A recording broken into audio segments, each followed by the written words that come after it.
با مهمترین خبر و گزارش های روز برنامه اطلاعاتی پیام منظور شماست. السلام علیکم. در عرفه 34مین سالگرد استقلال دولتی جمهوری تاجیکستان با فرمانهای پرزیدنت جمهوری تاجیکستان، قرارهای رئیسان ولایت سوخت و شهر پنجاکند، یک گروه فعالان ساحه‌های گوناگون شهر پنجاکند با مکافات‌های دولتی و افتخارنامه‌ها قدرشناسی شدند. با افتخار 34مین سالگرد استقلال دولتی جمهوری تاجیکستان در اساس فرمانهای پرزیدنت جمهوری تاجیکستان محترم امام علی رحمان، قرارهای رئیسان ولایت سوخت و شهر پنجاکند، یک گروه فعالان ساحه‌های گوناگون خواجگی خلق شهر پنجاکند با مکافات‌های دولتی و افتخارنامه‌ها قدرشناسی شدند. در مقامات اجرایی محلی حاکمیت دولتی شهر پنجاکند مراسم سپاریدن مکافات و افتخارنامه‌ها برگزار گردید. در آغاز این چاره‌بینی نماینده حکومت جمهوری تاجیکستان، پرزیدنت اکادمی ملی علم‌های جمهوری تاجیکستان قابلجان خوشوقت‌زاده ضمن پیام شادباشی حکومت جمهوری تاجیکستان حاضرین را با سنه فرخنده 34مین سالگرد استقلال دولتی جمهوری تاجیکستان از نام رهبریت کشور تبریک و مبارکباد نمود. سپس رئیس شهر عبدالخالق خالقزاده با حاضرین اطلاع داد که واقعاً امروز برای مردم پنجاکند و فعالان آن یک روز فراموش ناپذیر است. با فرمان پرزیدنت جمهوری تاجیکستان از 12 اپریل سال 2025 تحت رقم 1054 به 2 نفر خدمتچی دولتی و آموزگار مدال خدمتچی شایسته و 3 نفر خدمتچی دولتی افتخارنامه جمهوری تاجیکستان از شهر پنجاکند مکافاتانده شدند. با قرار رئیس ولایت سوخت از 8 آگوست سال 2025 تحت رقم 201 3 نفر با افتخارنامه‌های مقامات اجرایی حاکمیت دولتی ولایت سوخت سرفراز گردانیده شدند. با قرار رئیس شهر پنجاکند از 3 سپتامبر سال 2025 تحت رقم 386 12 نفر کارمندان مقامات حفظ حقوق، 10 نفر خدمتچی دولتی، 10 نفر کارمند ساحه معارف، 6 نفر کارمند ساحه خدمترسانی، 2 نفر کارمند ساحه طب، 11 نفر صاحبکار، 2 نفر ورزشکار و 10 نفر کارمند ساحه فرهنگ و واسطه‌های اخبار عامه، 2 نفر کارمند ساحه کشاورزی و 10 نفر کارمند فعال دیگر ساحه‌ها با افتخارنامه‌های مقامات اجرایی محلی حاکمیت دولتی شهر پنجاکند سرفراز شدند. در خاتمه این جمع رئیس شهر عبدالخالق خالقزاده بار دیگر با پرزیدنت جمهوری تاجیکستان محترم امام علی رحمان، با رئیس ولایت سوخت محترم رجب احمدزاده برای قدرشناسی فعالان شهر بوستانی پنجاکند عرض سپاس نمود. در پایان این جمع باشکوه از طرف یکی از ورزشکاران شناخته جمهوری تاجیکستان فاتح مختاروف با رئیس شهر پنجاکند عبدالخالق خالقزاده برای تشکیل و برگزاری نیم ماراتون بین المللی 7 گل تحفه‌های خاطروی تقدیم گردید و همه اشتراکچیان و آنهایی که واقعاً سزاوار چنین مکافات و افتخارنامه‌ها شدند بار دیگر به رهبریت دولت و حکومت جمهوری تاجیکستان، رهبریت مقامات اجرایی حاکمیت دولتی ولایت سوخت و شهر پنجاکند عرض سپاس نمودند. در تالار کاخ فرهنگی به نام اولین بابایف شهر پنجاکند چاره‌بینی‌های عمومی شهری با افتخار 34 سالگی استقلال دولتی جمهوری تاجیکستان با تشکیل نمایشگاه‌ها جمع آمده ادانه و برنامه ادبی و فرهنگی برگزار گردید. متوجه باشید با گزارش همکاران ما. در کاخ فرهنگی به نام عالم بابویف شهری پنجکند بخشیده به 34مین سالگرد استقلال دولتی جمهوری تاجیکستان مجلسی تنتنوی برگزار گردید. اشتراکچیان جلسه تنتنوی در صحن کاخ فرهنگ سرآول با نمونه محصول دسترنج کشاورزان، هنرهای مردمی، طعمهای ملی، رسته‌های کارمندان معارف و طب و دیگر ساحه‌ها شناس گردیدند. چاره‌بینی تنتنوی با صدا دادن سرود ملی آغاز گردیده، بعداً حاضرین و ساکنان شهر را نماینده حکومت جمهوری تاجیکستان پرزیدنت اکادمی ملی علم‌ها قابلجان خوشوقت‌زاده به افتخار 34 سالگی استقلال دولتی شادباش گفت. او قید نمود که محض با شرافت استقلال و در زیر پرچم استقلال مردم شرفمند تاجیک 34 سال این جانب با زحمت صادقانه و صافدلانه دولت ملی خود را بنیاد و وطن محبوب خویش را آباد کرده ایستادند. ملت تاجیک هنوز در آغاز دوره صاحب استقلالی با ضربه جانکاه تاریخ گرفتار گردید، ولی با شرافت خرد ازلی خود آن روزهای بسیار سخت و سنگین را با اراده متین و روح قوی سپری نمود. سپس معاون یکم رئیس ولایت سوغد سهیلی قربانزاده پیام تبریکی معاون اول رئیس مجلس ملی مجلس عالی جمهوری تاجیکستان رئیس ولایت سوغد محترم رجب احمدزاده را به سهم حاضرین رسانید. او قید نمود در شرایط بحرانی و بسیار حساس جهانی معاصر ما باید پیش از همه متحد و سرجم باشیم و فراموش نکنیم که قدرت و پایداری ملت در اتحاد و وحدت است. ما وظیفه داریم که صلح و ثبات و وحدت ملی با بهای بسیار گران به دست آورده خود را احترام، احتیاط و حفظ نماییم. رئیس شهر عبدالخالق خالقزاده 34مین سالگرد استقلال دولتی را شادباش گفته درباره دستاوردها و دگرگونی‌های عظیمی که در دوران استقلال در شهر به وقوع پیوستند سخن نمود. ساکنان شکرگزار و مهنت قرین شهری پنجکند این جشن بزرگ را با دستاویزهای ارزنده مورد استفاده قرار دادن انشاءات تعییناتی گوناگون تجلیل نموده برای ادامه روند سازندگی و بنیادکاری به استقبال 35مین سالگرد استقلال دولتی تاجیکستان زحمت میکشند، گفت ضمن سخنرانی خود رئیس شهری پنجکند. در فرجام جلسه تنتنوی به حاضرین برنامه جالب که از سرود و رقصهای ترنمگری آزادی و استقلال،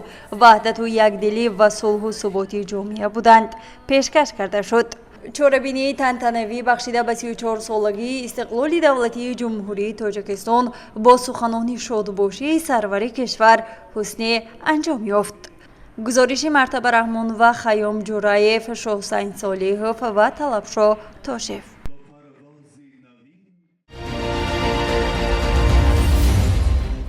برنامه را ادامه می‌دهیم. در زمینه اجرای نقشه کارهای آبادانی و سازندگی با مناسبت 34مین سالگرد استقلال دولتی جمهوری تاجیکستان در شهر و دهات پنجکند یک سلسله انشاءات مورد استفاده قرار داده شدند. با مناسبت 34 سالگی استقلال دولتی جمهوری تاجیکستان مرکز سلامتی دهه نورستانی جماعت دهاتی چینار تعمیر و تجدید کرده شد. آن با دستگیری مقامات اجرایی محلی حاکمیت دولتی شهری پنجکند و شریکان رشد آباد و زیبا گردید.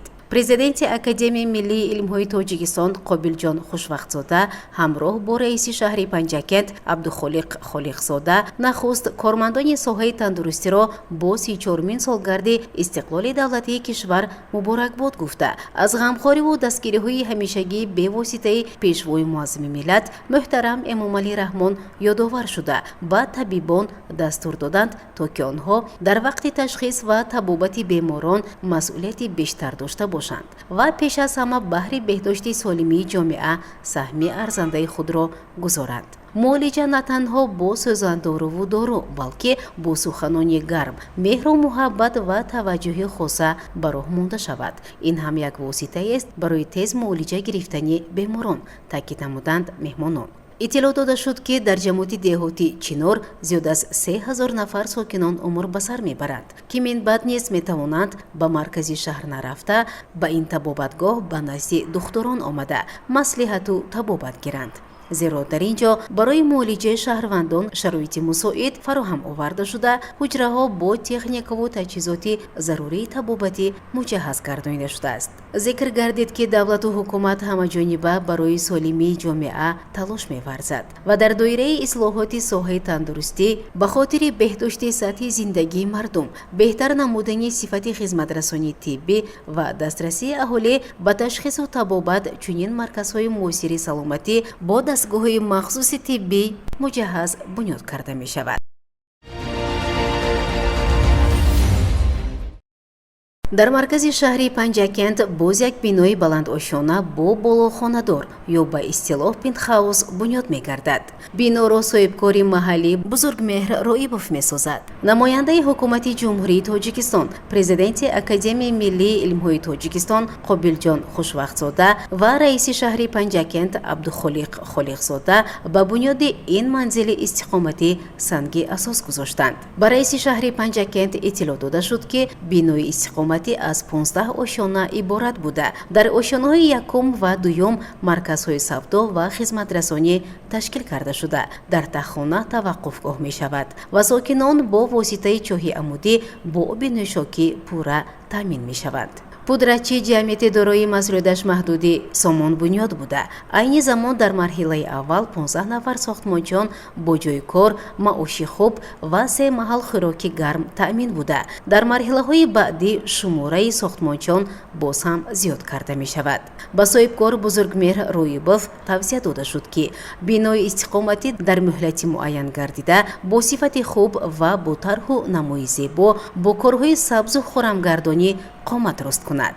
таъкид гардид ки бо мақсади рушди инфрасохторӣ мақомоти иҷроияи маҳаллии ҳокимияти давлатии шаҳри Панҷакент солҳои охир корҳои зиёди созандагию ободкорӣ анҷом дода ба масъалаи бо хонаи истиқоматӣ таъмин намудани сокинон таваҷҷӯҳи хоса равон намуд. манзилҳои истиқоматӣ дар асоси меъёрҳои мутобиқ ба замони муосири сохтмонӣ бунёд мешаванд. бунёди ин бинои нав низ дар доираи барномаҳои марҳилаи нави рушди шаҳри босонияи Панҷакент қомат афрохта, ҳадафи ниҳоии сохтмони он дастрасии аҳолӣ ба хонаҳои нави истиқоматии замонавӣ бо нархҳои дастрас мебошад. бунёд гардидани чунин иншоот ки ҳам дорои хонаҳои истиқоматӣ ва ҳам марказҳои хизматрасонӣ мебошад ба боз ҳам беҳтар гардидани вазъи иҷтимоии сокинони шаҳру деҳоти Панҷакент мусоидат хоҳад кард.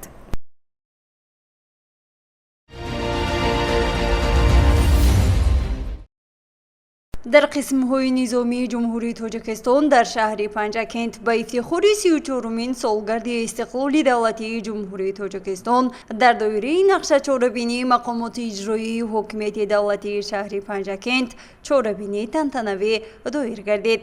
дар чорабинии мазкур намояндаи ҳукумати ҷумҳурии Тоҷикистон, президенти Академияи миллии илмҳо Қобилҷон Хушвақтзода ва раиси шаҳри Панҷакент Абдухолиқ Холиқзода иштирок доштанд. чорабинӣ бо садо додани суруди миллӣ оғоз гардида, баъдан президенти Академияи миллии илмҳои ҷумҳурии Тоҷикистон ҳамаи афсарону сарбозонро ба муносибати таҷлили 34-солагии истиқлоли давлатии ҷумҳурии Тоҷикистон шодбош гуфт. аз ҷумла ӯ қайд намуд ки асосгузори сулҳу ваҳдати миллӣ, пешвои миллат, президенти ҷумҳурии Тоҷикистон, сарфармондиҳи олии қувваҳои мусаллаҳи мамлакат муҳтарам Эмомалӣ Раҳмон дар суханронӣ ба муносибати 30-солагии таъсиси гвардияи миллӣ ба нақши нерӯҳои мусаллаҳ дар ҳифзи дастовардҳои давлати соҳиби истиқлол ва фазои орому осудаи кишвар баҳои баланд доданд.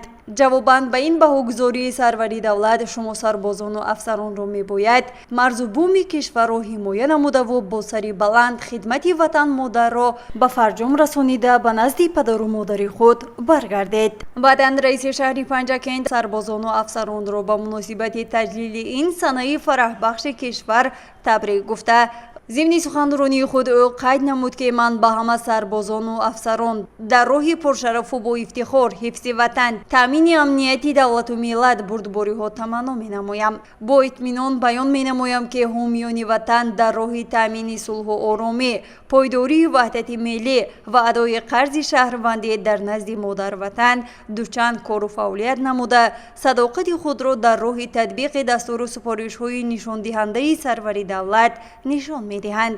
در قسم نظامی 05170 وزارت مدافع جمهوری تاجیکستان در شهر پنجاکند مهمانان ضمن بازدید با آنها بهای بلند دادند. در قسم حربی 0203 قشون‌های سرحدی کمیته دولتی امنیت ملی جمهوری تاجیکستان نیز چنین یک چاره‌بینی ایدانه با صدا دادن سرود ملی آغاز گردید.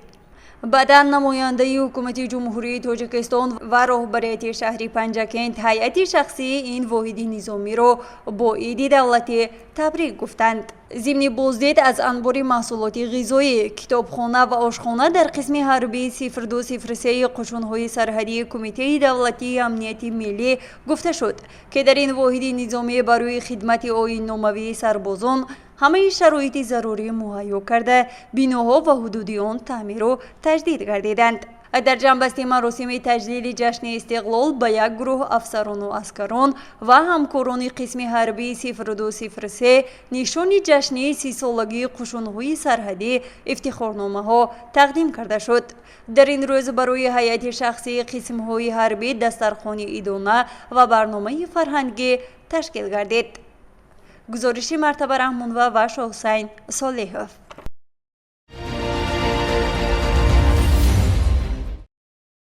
بحری در سطح بلند جشن گرفتنی 34مین سالگرد استقلالیت دولتی جمهوری تاجیکستان در شهر و دهات پنجاکند یک قطار انشاءات‌های تعییناتشان گوناگون ساخته به استفاده داده شده است.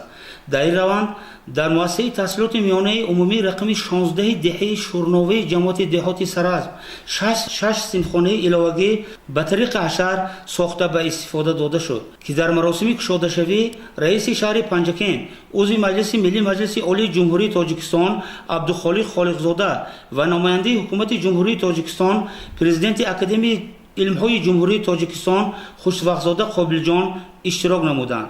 اطلاع داده شد که در مؤسسه سالهای آخر تنقیصی سینخانه به نظر می رسید.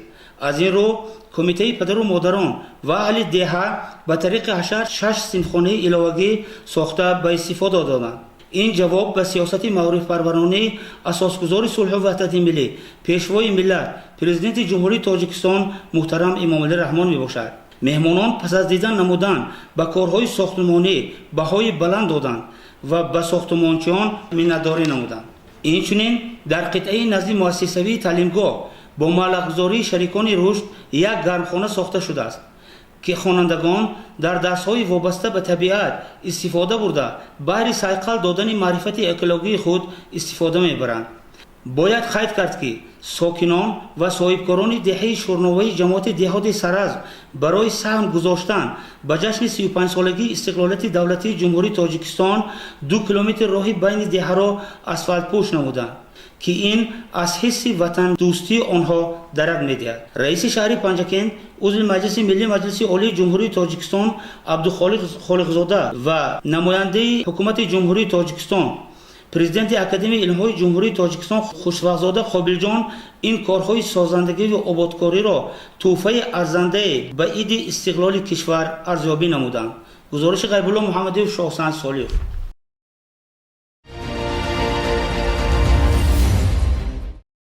тоҷикистони соҳибистиқлол тӯли 34 сол мешавад ки дар роҳи рушду шукуфоӣ қадамҳои устувор мегузорад.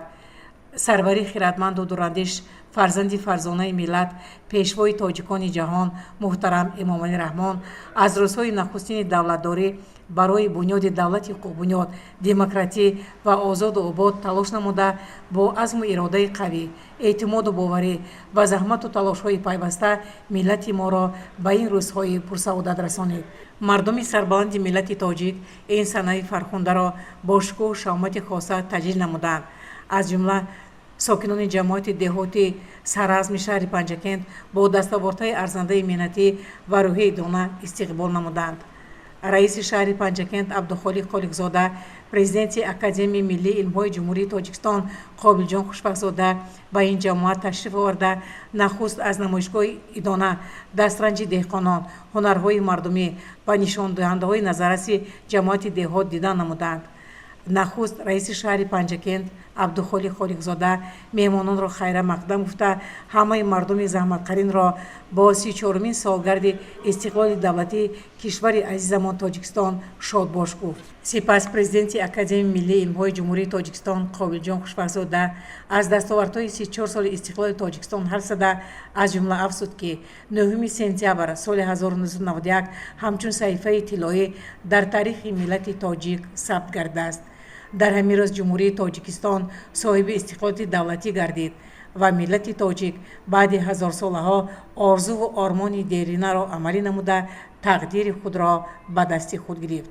имсол мо сарбаландона 34-мин солгарди истиқлолияти давлатиамонро бо ифтихору шукӯҳи хоса таҷлил менамоем.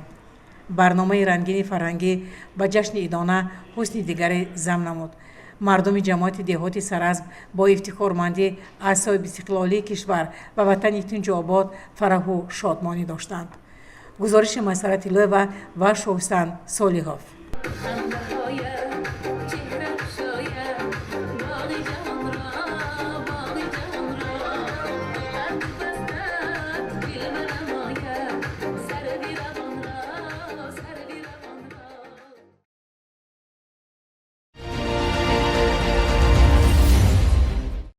бахшида ба 34-мин солгарди истиқлоли давлатии ҷумҳурии тоҷикистон бо иштироки намояндаи ҳукумати ҷумҳурии тоҷикистон, президенти академияи миллии илмҳои тоҷикистон Қобилҷон Хушвахтзода ва раиси шаҳри Панҷакент Абдухолиқ Холиқзода дар деҳаи шӯрчаи ҷамоати деҳотӣ Халифа Ҳасан майдончаи варзишӣ мавриди истифода қарор дода шуд. меҳмонон аз ифтитоҳи майдончаи варзишӣ солимии ҷомеа ва дастури ҳидоятҳои бевоситаи президенти ҷумҳурии тоҷикистон муҳтарам Эмомалӣ Раҳмон дар самти ҷалби ҷавонону наврасон ба варзиш ва солимгардонӣ ибрози андеша карданд. зикр гардид ки майдончаи варзишӣ барои бозии футболи хурд буда бо мавриди баҳрабардорӣ қарор гирифтани он на танҳо барои хонандагон балки барои дигар ҷавонони деҳаҳои ҷамоати деҳотӣ Халифа Ҳасан имконоти васеъ барои машғул шудан ба намудҳои гуногуни варзиш фароҳам омад. бунёди иншооти варзишӣ ва бозии кӯдакону наврасон аз ғамхорӣ ва дастгириҳои пешвои муаззими миллат муҳтарам Эмомалӣ Раҳмон шаҳодат дода ҳамагонро ба тарғиби тарзи ҳаёти солим ва оммавигардонии варзиш равона мекунад. тавре иттилоъ дода шуд майдончаи варзишӣ аз ҷониби соҳибкор Фарҳод Нурматов бо харҷи 165 000 сомонӣ сохта шуда масоҳати он 36 ба 18 метр буда барои бозии футболи хурд пешбинӣ гардидааст. ман Нормат Фарҳод истиқоматкунандаи деҳаи Шӯрча мана имрӯз дар арафаи истиқлолияти ҷумҳурии Тоҷикистон як варзишгоҳи ҷавонон ба сохта спордосем. мана оянда ин варзишгоҳ барои ёшо барои фарзандои деҳа хизмат кунад. бошандагон ва соҳибкорон ният доранд ки минбаъд низ дар доираи омодагиҳо ба истиқболи ҷашни фархундаи 35-мин солгарди истиқлолияти давлатии ҷумҳурии Тоҷикистон иқдомҳои бунёдкоронаи пешвои муаззими миллатро сармашқи худ қарор дода дар ҷамоати деҳоти Халифа Ҳасан боз чанд иншооти гуногуни иҷтимоӣ бунёд намоянд. зимни шиносоӣ меҳмонон иқдомҳои бунёдкоронаи соҳибкорони маҳаллиро намунаи ибрат хонда ҷавонону наврасонро ба истифодаи самараноки чунин имконияту шароити барояшон фароҳам гардида ҳидоят карданд.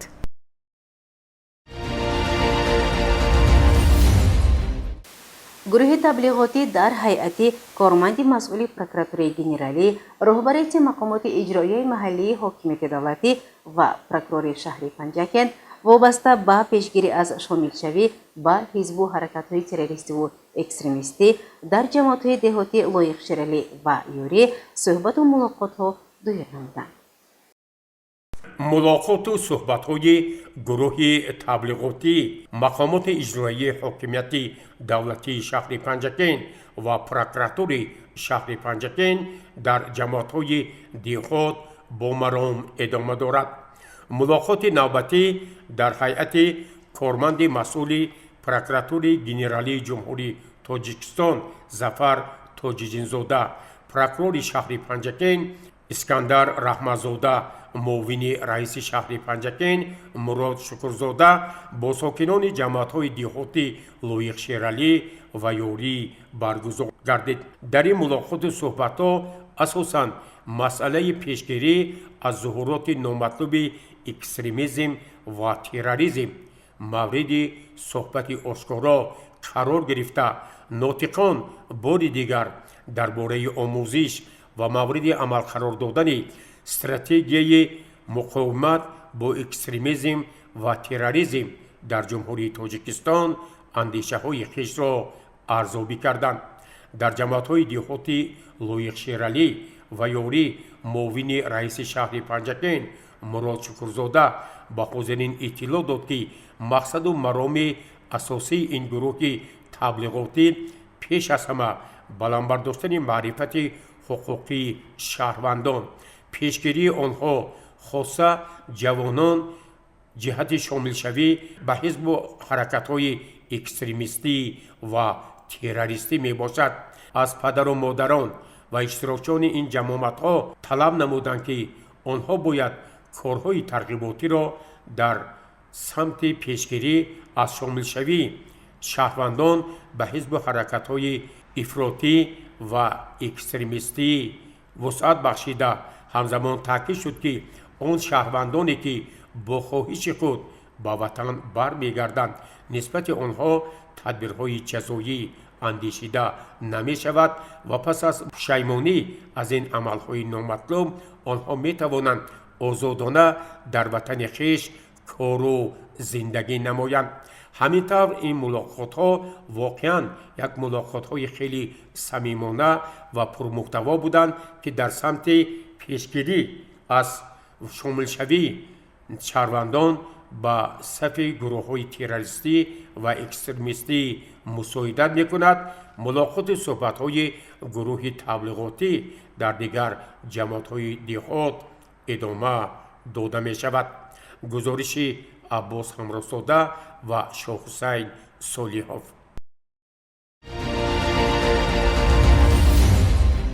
برنامه را ادامه می‌دهیم. از طرف مأموریت کتابخانه مرکزی شهر پنجکن با اشتراک نمایندگان ساحه‌های گوناگون چهاربینی ادانه برگزار گردید. متوجه باشید به گزارش دیگری برنامه. از سنه چهارم تا 6 سپتامبر سال روان بهر در عمل تطبیق نمودن دستور و سفارش‌های حکومت جمهوری تاجیکستان در کتابخانه سیستم مرکزی کنانیده شده شهر پنجکن به نام عبید رجب روز درهای باز بخشیده به 34مین سالگرد استقلالیت دولتی جمهوری تاجیکستان با اشتراک طالب علمان مؤسسه‌های تحصیلات میانه و عمومی، تربیت‌گرندگان مؤسسه‌های تا مکتبی و کارمندان کسب و کار گوناگون گذرانده شد. اشتراک فعالانه طالب علمان مؤسسه‌های تحصیلات میانه عمومی رقم 1 34 3 15 و 3 اینچون مؤسسه‌های تا مکتبی شهر را قید کردن جایز است. در این روزها در کتابخانه نمایش‌های کتابی و مطبوعاتی که انعکاس کننده استقلال دولتی می باشد به نمایش گذاشته شد که اشتراکچیان از آن بازدید نمودند. گزارش غیب الله محمدیوف طلب شد تاشف.